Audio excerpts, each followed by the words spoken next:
Vous êtes sur Média 1, merci de nous rester fidèles et soyez les bienvenus dans ce nouveau numéro de l'invité de la rédaction. Rassembler toutes les initiatives et actions féministes, qu'elles soient individuelles ou collectives, afin de leur donner une visibilité impactante, efficiente et pérenne, le tout dans un espace bienveillant, sécurisé, intergénérationnel et inclusif. C'est la mission que s'est fixée le réseau des féministes du Sénégal, RFS, pour avoir un éclairage sur les objectifs de ce nouveau réseau qui souhaite l'instauration d'un écosystème féministe fort, solidaire, dans une sororité active et vécue. Nous recevons Aïcha Manga, chargée de la mobilisation du réseau des féministes sénégalaises. C'est un plaisir de vous recevoir sur ce plateau. Merci beaucoup, le plaisir est partagé. Madame Manga, tout d'abord, en tant que chargée de la mobilisation, où en êtes-vous actuellement dans le rassemblement au sein de votre réseau des groupes et organisations qui soutiennent la cause féministe au Sénégal? Tout d'abord, je tiens à saluer toute personne qui suit sur la plateau, qui nous suivent de la plateau. Et aujourd'hui, étant dans cette pôle mobilisation, on sent ce besoin-là des femmes, des jeunes qui s'intéressent par rapport à ce que nous sommes en train de faire et également qui veulent coûte que coûte participer parce que c'est souvent leur premier moment de venir à notre rassemblement récemment qu'on a eu à faire. Et ce sont des jeunes et des femmes qui se disent « moi je ne savais même pas que j'étais féministe de par les actions que je faisais ».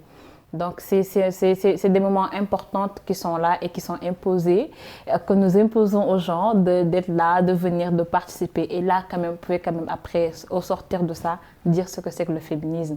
Et j'aime bien la participation des jeunes qui s'intéressent également à ce que nous sommes en train de faire. Quels sont les retours suite à votre appel et à la mise en place du réseau des féministes du Sénégal? Oui, après la mise en place, on se retrouve avec des jeunes, certains qui viennent dire « écoutez, on a besoin d'être avec vous, de travailler avec vous pour un éventuel événement que vous allez faire. On a besoin d'être dans ce genre de cadre-là. » Et je sens cette énergie positive-là dans la salle et dans la rencontre et tout. Donc, ce sont des moments importants pour eux. Et ça me fait plaisir quand même d'avoir des gens qui viennent juste qui ne se disaient pas avant féministes et qui viennent et se rendent compte que de par leurs actions et dans la vie de tous les jours, sont des féministes. Concrètement, actuellement, comment est structuré ce réseau? Quelle est sa composition et ses principales missions? Oui, actuellement, le réseau est composé de 2 co-coordinatrices. Il y a un bureau et différents pôles. Il y a la pôle communication, pôle mobilisation, recherche de ressources, etc. Il y a différents pôles qui ont été mis en place pour le fonctionnement du réseau et je précise, c'est en co-coordination. Donc, il y a 2 co-coordinatrices. Donc, c'est ces 2 dames qui gèrent le réseau des féministes et il y a un pôle, un bureau qui travaille spécifiquement sur la question du réseau. Il y a également un autre groupe où il y a également des membres du réseau qui souhaiteraient travailler sur la question et qui sont en train de travailler sur la question. En termes de chiffres, combien de groupes ou d'initiatives féministes au Sénégal ont rejoint ce réseau? Je ne pourrais pas exactement te dire parce que le réseau compose également des individualités. Donc moi, je peux me dire que je suis féministe et que je n'ai pas d'organisation, je n'ai pas d'association. Donc je viens en tant qu'individuel, je viens pour la cause en fait. Mais je pourrais dire environ 150 personnes se regroupent en fait, autour du réseau. Et ces 150-là, il faut quand même préciser, il y a aussi la diaspora, des jeunes femmes sénégalaises de la diaspora également qui sont impliquées dans le réseau. Le combat féministe n'est pas seulement celui des femmes. Certains hommes aussi sont très engagés dans la défense et la préservation des droits des femmes et des filles. Ces derniers peuvent-ils être retrouvés au sein du réseau ou juste comme partenaires ou collaborateurs? Qu'en est-il de la place des hommes dans ce réseau féministe? Bien sûr, ce réseau féministe, c'est tout simplement, ça regroupe les femmes. Alors, on peut ne pas avoir des hommes... Exclusivement féminins? Bien sûr. On peut avoir des hommes qui soutiennent le combat des femmes, le combat des féministes, mais ce réseau est spécifiquement dédié aux femmes. Donc, d'où le nom féministe. Et il y a forcément des hommes qui sont là, qui soutiennent les combats des femmes, des pro-féministes, mais ce réseau est spécifiquement dédié pour le combat des femmes. Madame Manga, dans quelle mesure un réseau féministe unifié peut-il améliorer la coordination et la collaboration entre les différentes initiatives féministes? Aujourd'hui, on se rend compte qu'il y a différentes organisations féministes qui travaillent pour la cause des femmes, qui militent. Et aujourd'hui, si on a cette possibilité-là de faire ce rassemblement-là, de voir ce qui est en train de se faire, tout le travail que les mouvements sont en train de faire, tous ces dames-là éparpillées de gauche à droite, si on fait ce réseau-là, c'est la raison pour laquelle on regroupe tous les efforts, toutes les initiatives que les femmes, que les féministes sont en train de mettre en œuvre ici au Sénégal.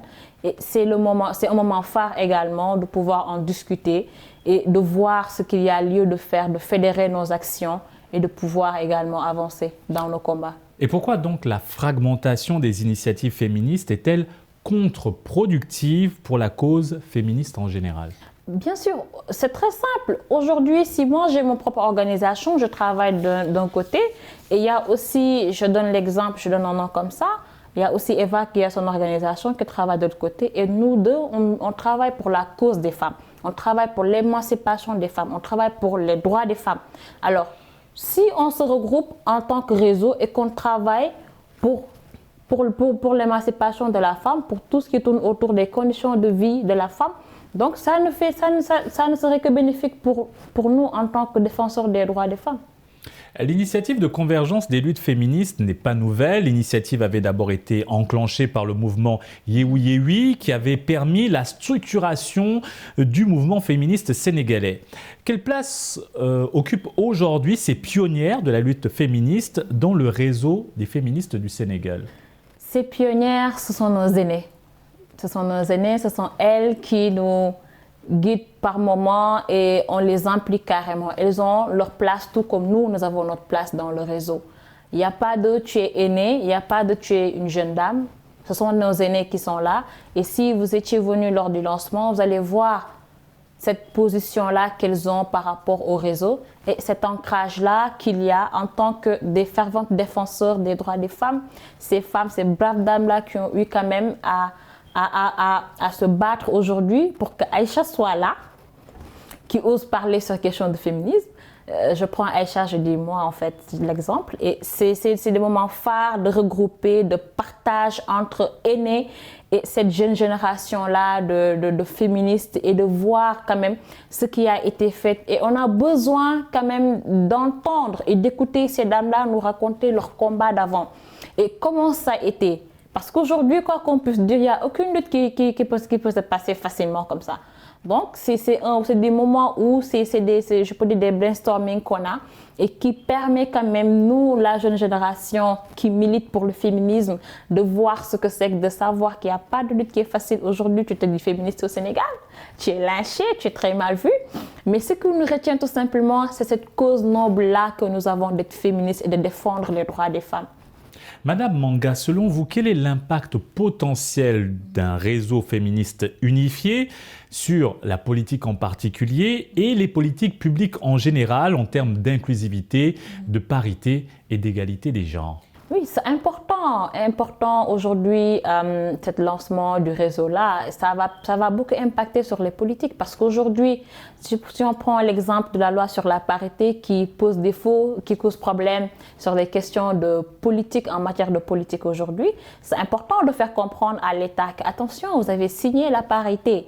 C'est important également quand on sort au-delà de ça avec les textes et les lois discriminatoires à l'égard des femmes, mais c'est de faire comprendre à l'État également, attention, vous avez signé tel article, vous avez signé telle chose au niveau du protocole et qui nuit à l'épanouissement de la femme. Et qu'aujourd'hui, on se retrouve avec beaucoup de femmes politiques qui se sont engagées mais qui n'ont pas la voix, qui ne peuvent pas quand même décider sur des questions qui la concernent, elle, en tant que femme, et qui est imposante. Aujourd'hui, en matière de politique, il n'y a qu'une femme qui peut te faire une mobilisation qui rassemble énormément de femmes.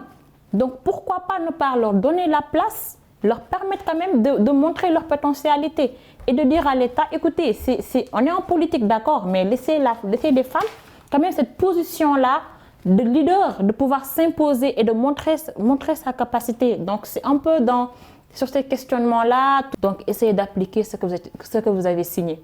Merci Madame Aïcha Manga. Nous rappelons que vous êtes chargée de la mobilisation du réseau des féministes du Sénégal.